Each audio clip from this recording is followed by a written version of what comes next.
Buenas tardes. Sean todos bienvenidos al auditorio del Museo del Noreste. Gracias por acompañarnos a la conferencia El retrato como espejo, con motivo de la exposición La flor y el abanico, retratos de damas mexicanas. Esta conferencia estará a cargo de la curadora de esta exposición, Adriana Gallegos Carrión, de quien me permitiré leer una breve reseña. Adriana Gallegos es restauradora y museógrafa por la Escuela Nacional de Conservación, Restauración y Museografía de Lina, y es maestra de Historia de la Sociedad Contemporánea por la Universidad Iberoamericana. Cuenta con un máster en Gestión Cultural, Patrimonio y Turismo Sustentable por la Fundación Ortega y Gasset y en Políticas Culturales y Gestión Cultural. Se desempeñó en Conservación, Museografía y Registro de Colecciones en el Museo Franz Mayer, el Museo Nacional de Arte y el Museo Nacional de Historia Castillo de Chapultepec. Asimismo, tuvo a su cargo proyectos de restauración y administración de colecciones en los estados de Oaxaca, Michoacán y Puebla. Ha publicado artículos de divulgación en revistas impresas y electrónicas y escribe periódicamente en su blog del Museo Imaginario y en la página web Arte e Historia México. Actualmente es coordinadora de curaduría y exhibiciones en el Museo Arocena, Casa Histórica Arocena de Torreón. Les pedimos a todos los presentes, por favor, apagar sus teléfonos celulares, o al menos ponerlos en formato silencioso. Los dejamos con Adriana Gallegos.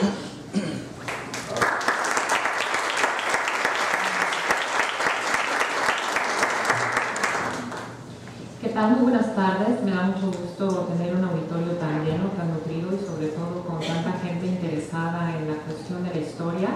Espero que durante los próximos minutos también podamos compartir un poco la pasión que me ha llevado a realizar la curaduría de esta muestra, La flor y el abanico, un proyecto que inició en el Museo Arocena hace algunos años y que además, como parte de mi trabajo de investigación, bueno, también tiene varios años ya.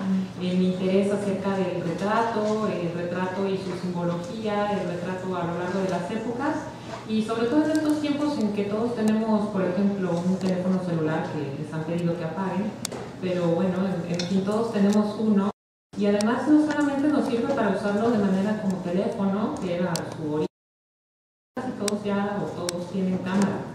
Así que somos capaces de tomar imágenes, fotografías, hacer reproducciones de los rostros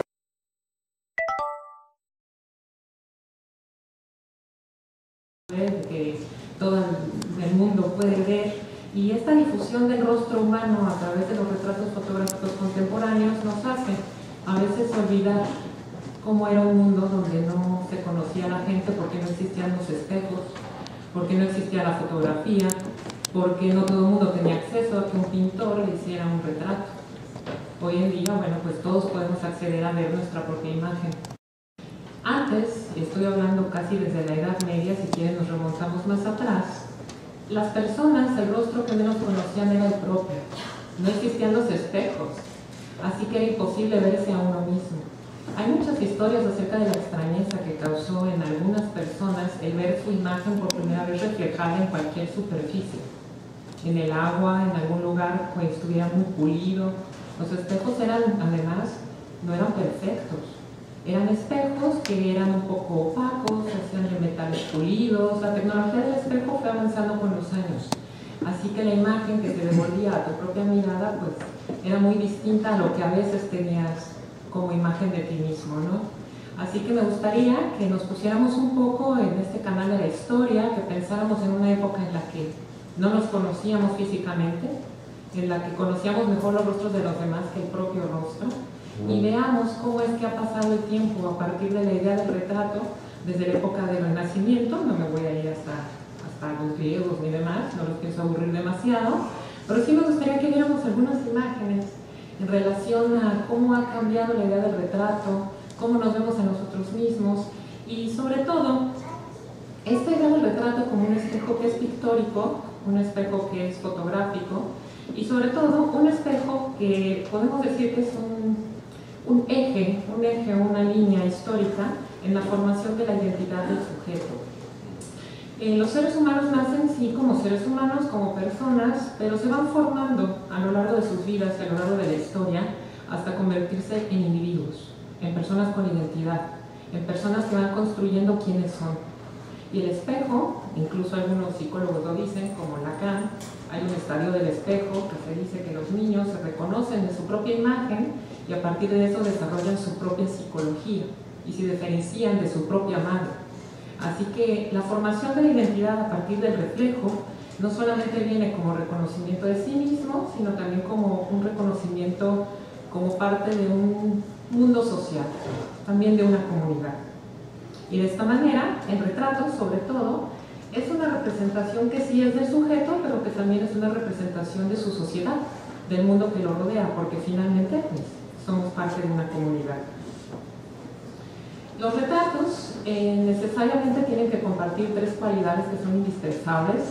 Deben tener una semejanza con la persona retratada. Estoy hablando de los retratos antes del siglo XX.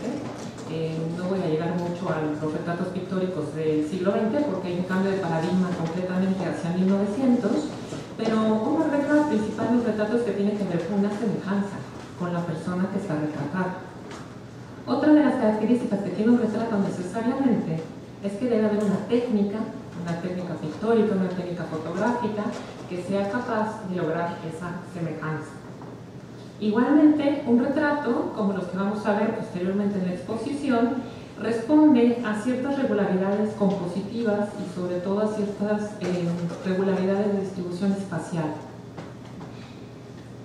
Podemos decir a muchos niveles, por lo tanto, que también el espejo comparte, junto con la pintura y la fotografía, un énfasis muy importante en el valor de la imagen. En el retrato lo que ocurre es que el sujeto, la persona física, es sustituida o desplazada en el ser de la imagen. Se vuelve finalmente un reflejo. No es el mismo necesariamente, es un reflejo de sí mismo.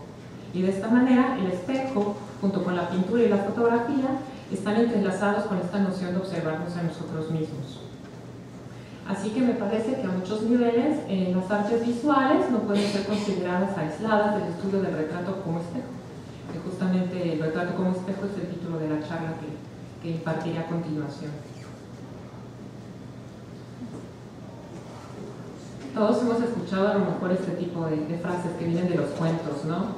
Espejito, espejito, mirror, mirror on the wall. Verse a sí mismo, identificarse en el reflejo, requiere una operación mental a través de la cual nos desprendemos de nuestra propia persona y nos reconocemos en una imagen que no somos nosotros mismos. Los espejos, de la misma manera que reflejan, distorsionan y sin embargo están mostrando la realidad. Hay una ambigüedad en la idea del espejo. En el caso de los cuentos, de las historias de hadas, incluso tienen su propia personalidad. Les hacemos preguntas y nos contestan. Son jueces, son parte, son identidad, pero al mismo tiempo son el otro. Y eso es inquietante, finalmente. Justamente desde la época de los griegos hay una máxima que Sócrates, el filósofo, nos decía, que era el conócete a ti mismo. Por mucho tiempo en la filosofía se representó en la emblemática a partir de una persona sujetando un espejo. Verse a sí mismo reflejado en otra superficie era también una manera de conocerse a sí mismo, o también de desconocerse, porque como digo, los espejos son ambiguos, no dicen la verdad, pero tal vez no la verdad completa. Esta pintura, bueno, es Narciso, es una pintura de Caravaggio, hacia 1600, y me gustaría comentar con este pretexto de Narciso un poco la historia del espejo como el retrato, como acompañante de la humanidad en la búsqueda de esta identidad que les comentaba al principio. Para alcanzar a entender esta naturaleza casi mágica del espejo, la que nos cuentan los libros de hadas y leyendas y metáforas y sobre todo los mitos, hay que referirse principalmente a este famoso mito de Narciso. Posiblemente Narciso, aquí reflejado, fue el primero en tener problemas al encontrarse con un reflejo de su propia imagen. También, Narciso no fue el único que enfrentó problemas en la antigüedad de la mitología. El espejo también fue la perdición de la Medusa. La Medusa, esta mujer con la cabeza llena de serpientes, que al reflejarse en un espejo, cuando Perseo justamente se enfrenta a ella, se vuelve una estatua de piedra.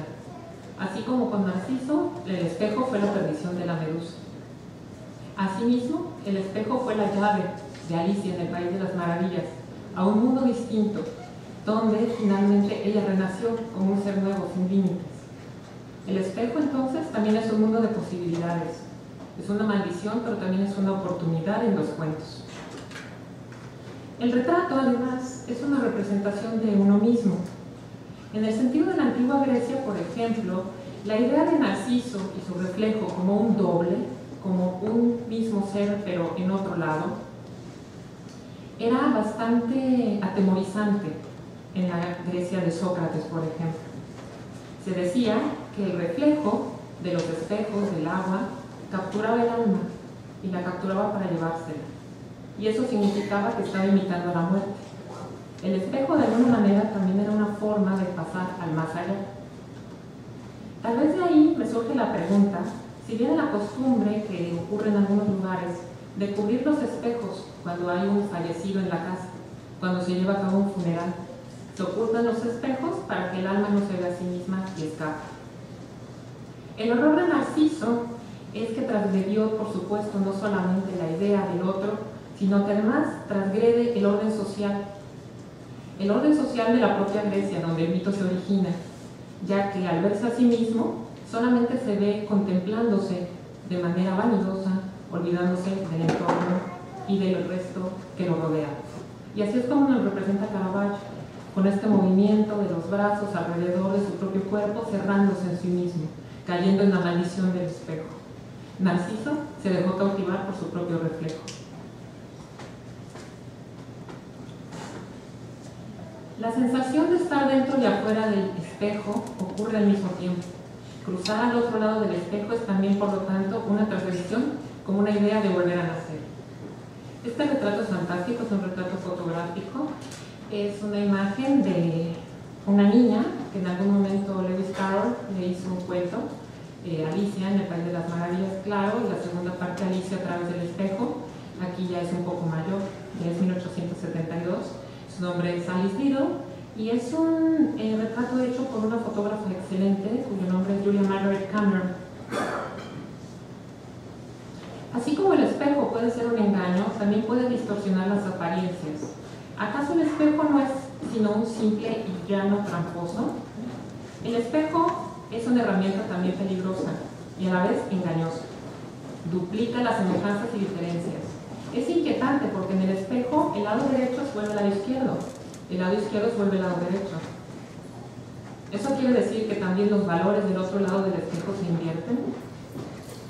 Hasta el siglo XVIII, fíjense, todavía se creía que las deformidades del espejo podían causar delirios y sobre todo podían causar locura, que descomponían a la persona y la podían llevar a éxtasis indeseados por la religión. El espejo, en todos los momentos, nos ofrece también la imagen de nosotros mismos, una nueva geografía del cuerpo. Como les decía al principio, estamos tan acostumbrados hoy en día a ver nuestra propia imagen que no podemos comprender cómo es que todavía en el siglo XIX causaba sorpresa, incluso causaba miedo verse en una fotografía. ¿Cómo podía vivirse en esa época sin verse a uno mismo, sin conocer tu cara o tu cuerpo? Los espejos eran muy pequeños también. La idea de los espejos de cuerpo entero es algo muy reciente. ¿Se imaginan el desconcierto de estas personas al verse en un espejo completo? Yo solamente lo puedo comparar con lo que nos ocurre a veces cuando nos graban y escuchamos nuestra propia voz y decimos, ¿somos nosotros? ¿Así hablo? Tal vez esta sea una semejanza a lo que la gente pudo haber sentido en esas épocas del pasado. Los italianos del Renacimiento, remontándonos mucho tiempo atrás, utilizaron la expresión ritratare, entendiendo por tal retratar, al contrario de la representatio, que tenía más que ver con la representación. En la historia del arte, justamente, la práctica del retrato gozó de una condición ambigua, se consideraba un género menor. ¿Por qué representar a la gente si finalmente la estamos viendo? ¿Qué necesidad existe de hacer un retrato de una persona que conocemos? Sin embargo, esta noción va a ir cambiando y el retrato empieza a ganar un espacio por sí mismo frente a otros géneros pictóricos como el género histórico o el género religioso. Esta incertidumbre también nos acompaña hasta el día de hoy. A veces en la historia nos toca que la revisión del pasado se hace solamente a través de los documentos escritos y no se toma en cuenta las imágenes, los objetos y la historia material para conocer el pasado. La exposición La Flor y el Abanico justamente está tomando estos objetos del pasado, estos retratos, para conocer un poco de lo que ocurría en otras épocas.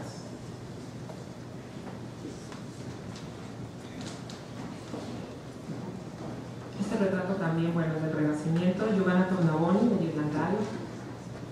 El retrato ha sido considerado también como la representación de una persona ausente. Esto es una obviedad, pero a veces no tomamos en cuenta que la persona que está aquí representada, en este caso Giovanna, de 1488, evidentemente para el 2014 ha fallecido. Pero este retrato también se hizo post-mortem. En el momento en que este retrato se realiza, ella no posó para él. Había fallecido 2 años antes. Es un memento mori, es una manera de recordar a una persona que se ha ido. De esta manera el retrato siempre es una imagen de una persona con conciencia de muerte. Nos hacemos retratos porque somos frágiles, sabemos que vamos a morir y queremos trascender, así como hizo el encargo al retrato de Giovanna. Esta naturaleza de tener un símil, un doble, de una persona que ya no está con nosotros, es también una cuestión que ha sido materia de indagación más allá del arte.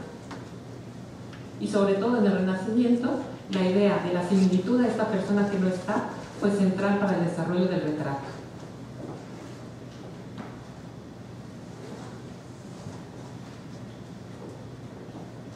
Sin embargo, siempre hay una sospecha hacia el retrato. Evidentemente no es la persona, evidentemente es un doble, es un reflejo, es otro, pero sin embargo sigue siendo el mismo. Esta idea sigue siendo inquietante hasta el día de hoy. ¿Qué es el rostro pintado por Rembrandt de su madre frente al rostro real de mi propia madre? La realidad frente a la imagen, el retrato frente a la representatio, ¿no?, que decían los italianos. Las nociones de identidad y subjetividad se establecieron primeramente desde la época de la Edad Media en términos sociales y religiosos, y posteriormente el retrato y sobre todo el autorretrato, que los pintores empezaron a desarrollar posteriormente, y el género escrito de la autobiografía, llevaron a unas prácticas distintas en la reflexión y en la introspección de la persona. Desde la Edad Media, esta reflexión alrededor de la identidad, la pregunta de quién soy después de conocerte a ti mismo, llevó a una palabra maravillosa que es la especulación. Especular sobre uno mismo quiere decir verse en el espéculo, verse en el espejo. Esa palabra viene justamente de la palabra espéculo, espejo, y de ahí la palabra filosófica de la especulación. Conocerse a sí mismo, verse en el reflejo que nos decía Sócrates, es especular.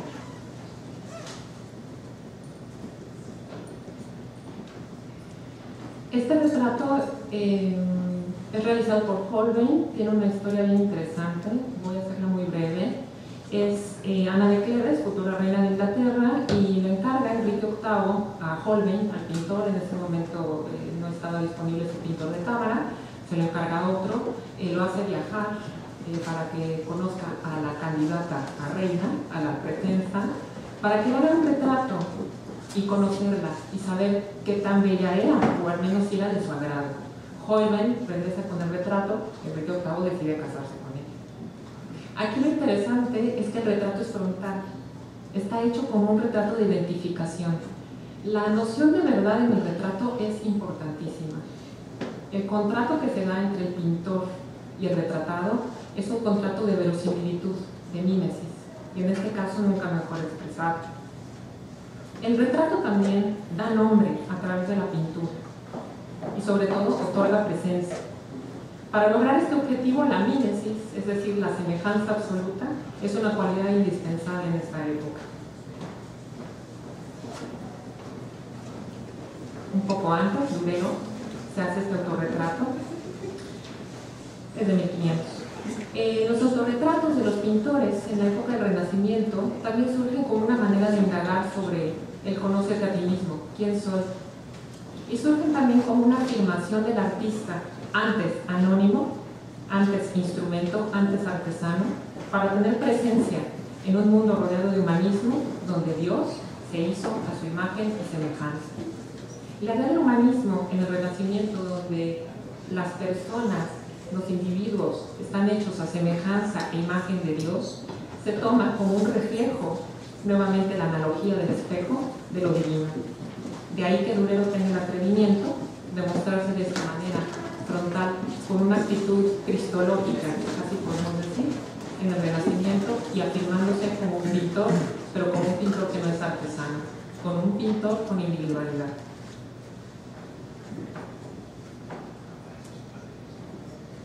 En un principio los pintores del Renacimiento no firmaban sus obras, se atreven después. Este es el caso de Jean Vaneyck en 1434. Este es un detalle de su famosa pintura El matrimonio Arnolfini. A veces pasa desapercibido este pequeño detalle que está al fondo de la habitación.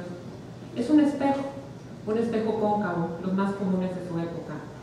En un principio los espejos no eran planos, no existía la tecnología para poder hacerlos de esa manera, y si se podían hacer eran muy pequeños. La tecnología era hacer espejos cóncavos. Se soplaba el vidrio, se hacía un cuenco, se cortaba y ese era el espejo a través del cual se podía la gente mirar. Los espejos de la época de Jean Vaneyck son justamente así.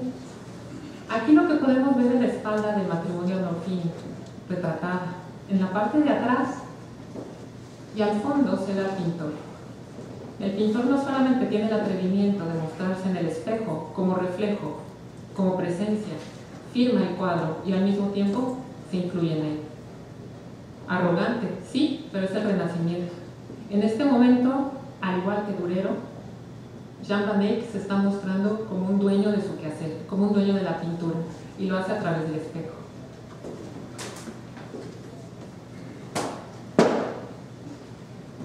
El autorretrato en los pintores, también del Renacimiento, tiene una variedad muy interesante que es la del manierismo. El espejo cóncavo da ilusiones, distorsiona y sobre todo ofrece nuevas maneras de representación. En este autorretrato de Parmigianino de 1524, el espejo convexo no solamente es una representación del artista, sino también es una representación del universo. Filosóficamente y simbólicamente en esta época, el espejo convexo, por su propia perspectiva, acuérdense que los renacentistas tenían una obsesión por obtener la perspectiva perfecta en los cuadros, era redondo y entonces incluía una habitación muy grande. Los espejos cuadrados, pequeños, fragmentaban la realidad y solamente mostraban un pedazo del mundo. Así que los espejos convexos se consideraban simbólicamente como universales y los espejos pequeños se consideraban particulares, que solamente representaban un pedazo de la realidad. De esta manera, el autor se presenta no solamente como el creador, sino casi como el creador de la pintura, pero también el creador del mundo.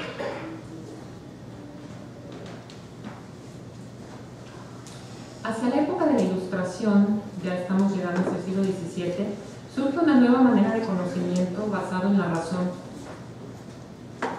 Se olvidan de supercherías, se olvidan de leyendas, dejamos de tener miedo al espejo. Y en ese momento, autores, filósofos como Descartes, distinguen la idea del espejo de la idea de la imagen. Y llaman al espejo pictura, o reflejo, y a la imagen del espejo imago, una imagen sin materia. Esta idea de la pintura, la pictura, proviene justamente de esta especulación del espejo como imagen. Poco a poco el autorretrato y el retrato van mostrando la experiencia del sujeto frente al espejo. Aquí la identidad de este pintor, de Johannes Comte, depende del ojo del observador. Está haciendo su autorretrato, él es un pintor orgulloso de su quehacer y al mismo tiempo se está reflejando en el espejo a su izquierda y nosotros lo vemos desde atrás. Hay tres pintores al mismo tiempo. Eso quiere decir que la identidad, la personalidad, depende del ojo del que lo mira y depende del ángulo de la visión. Esta especulación de la identidad inicia en el autorretrato.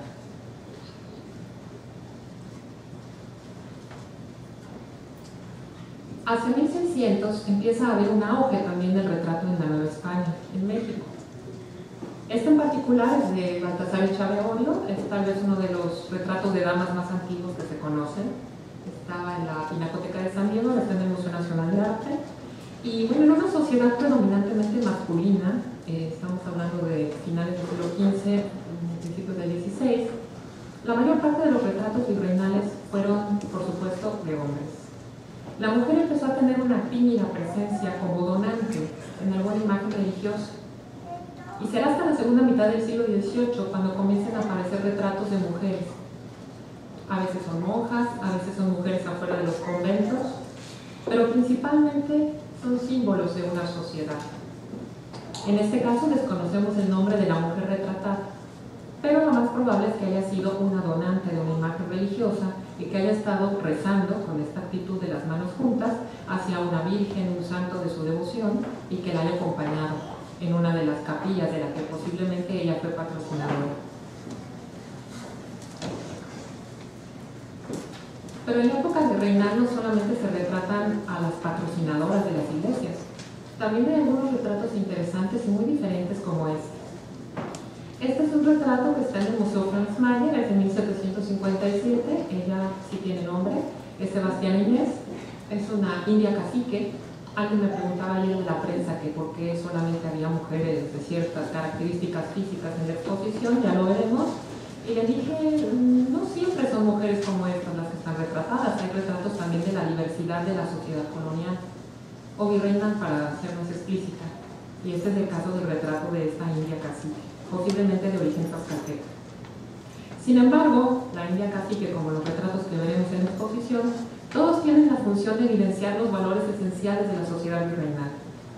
La idea de la colectividad, la idea de pertenecer a un grupo, a una sociedad, a una comunidad que a través de las cofradías, por ejemplo, que son asociaciones religiosas, o a través de los gremios, que son asociaciones laborales, tiene identidad. En todos los casos, ya lo verán también, las poses son rígidas, las actitudes no pretenden ser espontáneas, ya que la idea del retrato no es tanto lo individual, sino la pertenencia a este grupo social.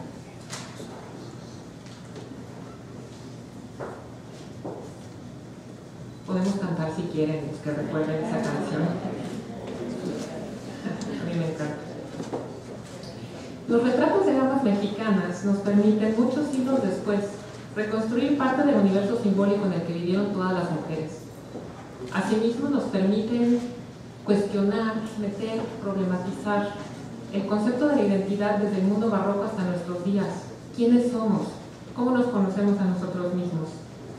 Es interesante que en la época virreinal la metáfora del individuo es la metáfora del teatro. Somos máscaras, somos personajes, actuamos, tenemos roles. El mundo, la vida es sueño, lo decía Calderón de la Barca. Y sin embargo, para el siglo XIX, la idea del individuo es la autenticidad, la libertad, la modernidad. Y eso nos habla de un cambio en este mundo que está surgiendo a partir de la representación del retrato.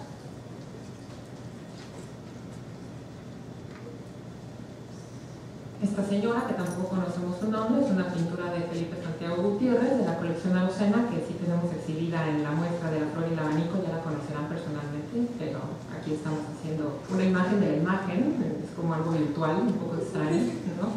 Pero bueno, esta pintura es de 1860. Y me da pretexto para hablar justamente de esta manera en la que cambia la idea de la identidad en el mundo barroco como una máscara, como un personaje, como un teatro, a la idea de la identidad en el siglo XIX, donde ya somos individuos. Poco a poco empieza a surgir la modernidad y en el retrato se va mostrando a partir no necesariamente de cambio en las convenciones de la representación, sigue habiendo fondos muy sencillos, sigue habiendo estas posturas de 3/4, no hay tanto cambio en esas formalidades, pero sí en la representación de los rostros. Hay mayor verosimilitud al interior de las personas y no tanto a los físicos. Esto corresponde a varias razones, no solamente a cambios sociales, sino también a cambios estilísticos. Para este momento, la Academia de San Carlos de la Ciudad de México ya tenía mucha experiencia haciendo retrato moderno. Para esta época, el autor, Felipe Santiago Gutiérrez, formaba parte hacia 1860 de un grupo muy importante de pintores que tenían una formación europea, que junto con su maestro, Pellegrín Clavé, habían viajado a la Academia de San Carlos en Roma y a la Academia de San Lucas en Roma, donde habían abrevado de las fuentes europeas para lograr transformar el retrato en nuestro país. este retrato es muy célebre y es maravilloso. Es un retrato de Ingres que se encuentra en la colección Frick en Nueva York. Es un poco anterior al de Felipe Santiago Gutiérrez, es de 1848. Y Pellegrín Claret, justamente el maestro, el pintor que tenía la cátedra de pintura en la Academia de San Carlos en el momento en que estaba pintando Felipe Santiago Gutiérrez, el autor de la anterior pintura que vimos, tenía en gran estima la obra de Ingres. En este caso, por supuesto, el retrato de la condesa de Aussonville está mostrando no solamente a una joven decidida de la modernidad, que ya no está relacionada a su círculo más cercano, ya no tiene una cartela con la leyenda de quién es hija, como en el caso de lo virreinal, ya no tiene un escudo nobiliario donde se diga cuáles son sus credenciales genealógicas, pero sin embargo está en un ambiente sofisticado, mundano, con una actitud además que se da mucho después en el retrato fotográfico con esta pose de la mano inclinada sobre el rostro. Y además Ingres tiene un detalle muy interesante que juega con nosotros en la imagen, coloca espejos en la parte de atrás. Vemos el reverso del peinado de la condesa y además la vemos de frente. Es un juego de complicidad donde estamos participando del interior de una habitación, ayuda a lograr una perspectiva más profunda, pero al mismo tiempo me parece que nos cuestiona quién es esta mujer. ¿Se está mostrando de manera real? ¿Está ocultando algo? ¿Hay algo al reverso de su mirada? Este recurso de Ingres lo repite en varias ocasiones, en varias pinturas. En este caso también es una pintura de la misma década, lo está haciendo, el mismo gesto, pensativo, está haciendo un juego de miradas con nosotros y además al fondo hay algo más, un espejo. Lo que se muestra, lo que se oculta, el juego doble del espejo como cómplice, pero también como engaño.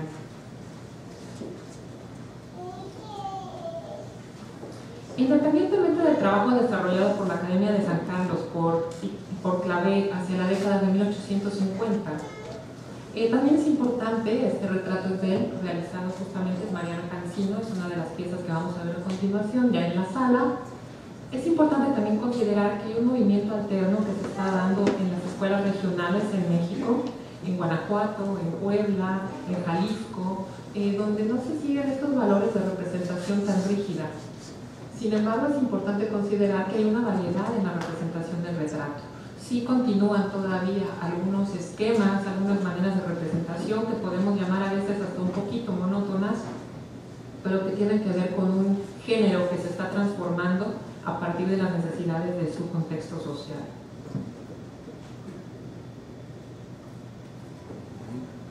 Tras el triunfo del proyecto liberal en México, posteriormente ya hacia la década de 1870, de las últimas décadas del virreinato y hasta ese momento, tuvo lugar el surgimiento de un nuevo orden social.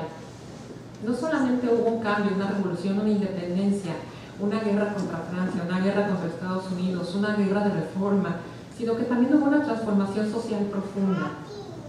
Y además, una de las transformaciones más importantes de la historia de la imagen, la invención de la fotografía.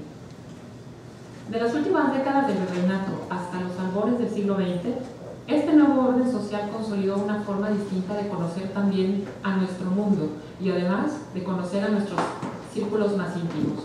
Cambió la manera de entender la familia. Y además ocurrieron cosas muy importantes como la división sexual de los roles.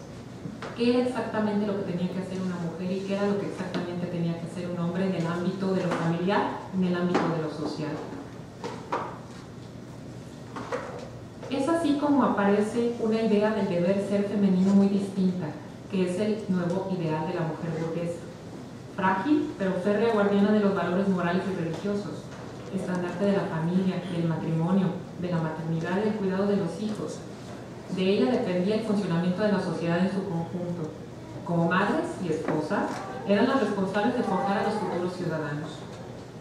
Estas mujeres, en lugar de dedicarse al ocio, como se creía a la que se dedicaban anteriormente, debían ocuparse de labores constructivas y cultivar el espíritu, aprendiendo a tocar el piano, lecturas de poesía, haciendo demás cosas interesantes en sus ambientes domésticos, pero sobre todo conservar la unidad familiar. La práctica de la fotografía, por supuesto, retrata a nuestro mundo como no lo había hecho ninguna pintura antes. La fotografía en México es aceptada con una gran rapidez. y se conforma en una práctica social que enlazó y articuló visualmente nuestro mundo. De esta manera, el álbum familiar, el Facebook de ahora si quieren, el álbum familiar de entonces, surgió como un compendio de los afectos y las filiaciones, lo que muchos autores han llamado una especie de paisaje social. Justamente en este momento se dice que la fotografía se democratizó. Pero no quiere decir que la fotografía como práctica se haya democratizado, sino lo que se democratiza, lo que se vuelve más común es la imagen de otros. Empieza a difundirse más imágenes, más rostros, más cuerpos que somos capaces de mirar sin tener que estar la persona ahí físicamente. A partir de 1900, el retrato pierde poco a poco su función documental y se va de este extremo de representar al individuo a representar solamente la identidad. Esto responde sobre todo a una cuestión importantísima que también es un cambio del siglo XX. Así como los renacentistas se retrataron a sí mismos para reafirmarse como creadores, los artistas del siglo XX se reafirmaron como la razón de ser del arte. Siendo así, el retrato perdía la necesidad de ser semejante al retratado. Hay un desplazamiento entonces de los valores de similitud y veracidad del retrato moderno hacia la idea de la autoría. Lo más importante es quién hace este retrato, no quién sale en él. Por lo tanto, surgen nuevas señas de identidad en la pintura y en la fotografía. Aquí otra vez el espejo, ¿no? Sin embargo, en el retrato fotográfico del siglo XX permanece cierta noción de verdad. Hay un contrato todavía entre el pintor, entre el fotógrafo y entre la persona retratada. Hay un contrato de verdad. Esto ocurrió, esta persona existe y ese reflejo es el suyo. Y todavía hay una conciencia de que el retrato otorga existencia más allá de su presencia. Sigue siendo un doble, sigue siendo un otro, pero no es el mismo.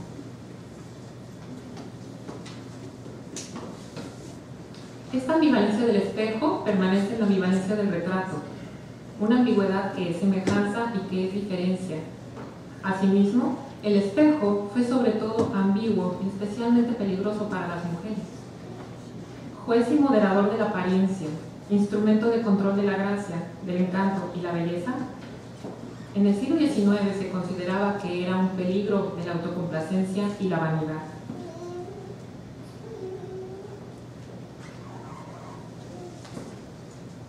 I'll be your mirror, yo seré tu espejo, no significa yo seré tu reflejo, sino yo seré tu ilusión. Y finalmente el espejo es solamente eso, y el retrato también es una ilusión, es un contrato que seguimos también como espectadores que se inicia entre el retratado y el pintor, entre el retratado y el fotógrafo, y que culmina con nosotros como espectadores. En el antiguo régimen, en el siglo XVIII, en una sociedad de reflejos, donde la expresión personal era sospechosa, para existir, el sujeto necesitaba de un retrato. De ahí que el espejo y la pintura tuvieran el mismo objetivo, aumentar el valor de la imagen, de la trascendencia. Es así que el retrato se desarrolla desde el siglo XVI hasta nuestras épocas con gran éxito, con distintas maneras de representación correspondientes a su época. El artista, como centro del retrato, recurre a él como una manera de indagación onírica, de escenarios imposibles, construidos, distintos. En este caso me gustaría cerrar mi intervención con esta fotografía justamente de Francesca Gutmann, es de 1982. Es un autorretrato muy diferente a lo que vimos antes. Es una mujer que se está representando a sí misma. Es un reflejo, hay un doble, es ella, es la otra. También hay un contrato entre ella, que es autorretrato, como a la autora, y ella como la representada, y también un contrato visual con nosotros que estamos viendo. Francesca Gutmann fue una fotógrafa fallida en el sentido de que terminó muy pronto su carrera. Ella se suicidó y muchos teóricos han querido ver en su manera de representarse a sí misma como un atisbo de la muerte y de la trascendencia. Bueno, de mi parte sería todo. Espero que hayan disfrutado mucho de la charla y bueno, pues les agradezco su su presencia, por supuesto. No quiero cerrar este espacio sin dejar de mencionar a toda la gente que ha hecho posible que estemos aquí, y sobre todo al personal y a todo el equipo de la gente del Museo de Historia Mexicana, que han sido tremendos profesionales con esta exposición, de los que estoy profundamente agradecida. Magolo, muchas gracias por el espacio. También quiero mencionar que nos acompaña nuestra directora, la maestra Rosario Ramos Salas, directora del Museo Arocena, donde bueno, yo tengo su trabajo todos los días y a través del cual pudimos hacer también este proyecto expositivo. Y bueno, muchas gracias por la oportunidad de llegar un poco hasta el siglo XX con el retrato. Es un tema muy amplio y espero que tengan preguntas y nos dé tiempo de algo, no sé, Luis, o tenemos un poco de presa, nos da tiempo. Y si no, bueno, pues lo vemos posteriormente. Un par de preguntas. Un par de preguntas. Tú dices bueno, quieres. Perfecto. Si alguien tuviera alguna pregunta, una o dos, creo que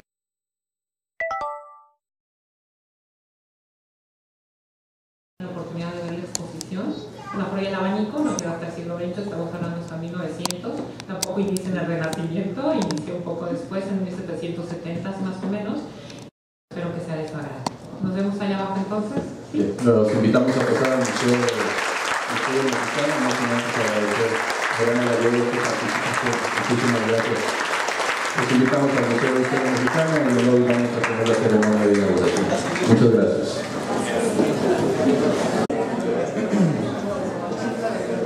Buenas tardes, sean todos bienvenidos al auditorio del Museo del Noreste. Gracias por acompañarnos a la conferencia El retrato como espejo, con motivo de la exposición La Flor y el Abanico, retratos de damas mexicanas. Esta conferencia estará a cargo de la curadora de esta exposición, Adriana Gallegos Carrión, de quien me permitiré leer una breve reseña. Adriana Gallegos es restauradora y museógrafa por la Escuela Nacional de Conservación, Restauración y Museografía de Lina, y es maestra de Historia de la Sociedad Contemporánea por la Universidad Iberoamericana. Cuenta con un máster en Gestión Cultural, Patrimonio y Turismo Sustentable por la Fundación Ortega y Gasset y en Políticas Culturales y Gestión Cultural. Se desempeñó en Conservación, Museografía y Registro de Colecciones en el Museo Franz Mayer, el Museo Nacional de Arte y el Museo Nacional de Historia del Castillo de Chapultepec. Asimismo, tuvo a su cargo proyectos de restauración y administración de colecciones en los estados de Oaxaca, Michoacán y Puebla. Ha publicado artículos de divulgación en revistas impresas y electrónicas y escribe periódicamente en su blog del Museo Imaginario y en la página web Arte e Historia México. Actualmente es coordinadora de curaduría y exhibiciones en el Museo Arocena, Casa Histórica Arocena de Torreón. Les pedimos a todos los presentes, por favor, apagar sus teléfonos celulares, o al menos ponerlos en formato silencioso. Los dejamos con Adriana Gallegos.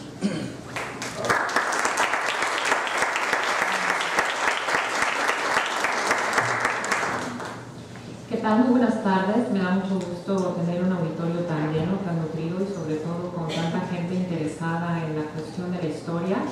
Espero que durante los próximos minutos también podamos compartir un poco la pasión que me ha llevado a realizar la curaduría de esta muestra, La Flor y el Abanico, un proyecto que inició en el Museo Arocena hace algunos años y que además como parte de mi trabajo de investigación, bueno, también tiene varios años ya. Mi interés acerca del retrato y su simbología, el retrato a lo largo de las épocas y sobre todo en estos tiempos en que todos tenemos, por ejemplo, un teléfono celular que les han pedido que apague a lo largo de la historia hasta convertirse en individuos, en personas con identidad, en personas que van construyendo quiénes son. Y el espejo, incluso algunos psicólogos lo dicen, como Lacan, hay un estadio del espejo que se dice que los niños se reconocen de su propia imagen y a partir de eso desarrollan su propia psicología y se diferencian de su propia madre. Así que la formación de la identidad a partir del reflejo no solamente viene como reconocimiento de sí mismo, sino también como un reconocimiento como parte de un mundo social, también de una comunidad. Y de esta manera, el retrato, sobre todo, es una representación que sí es del sujeto, pero que también es una representación de su sociedad, del mundo que lo rodea, porque finalmente pues, somos parte de una comunidad. Los retratos necesariamente tienen que compartir tres cualidades que son indispensables. Deben tener una semejanza con la persona retratada, estoy hablando de los retratos antes del siglo XX, No voy a llegar mucho a los retratos pictóricos del siglo XX porque hay un cambio de paradigma completamente hacia 1900, pero uno arregla los principales retratos que tienen que ver con una semejanza. Pero bueno, en fin, todos tenemos uno, y además no solamente nos sirve para usarlo de manera como teléfono, que era su origen, casi todos ya o todos tienen cámara. Así que somos capaces de tomar imágenes, fotografías, hacer reproducciones de los rostros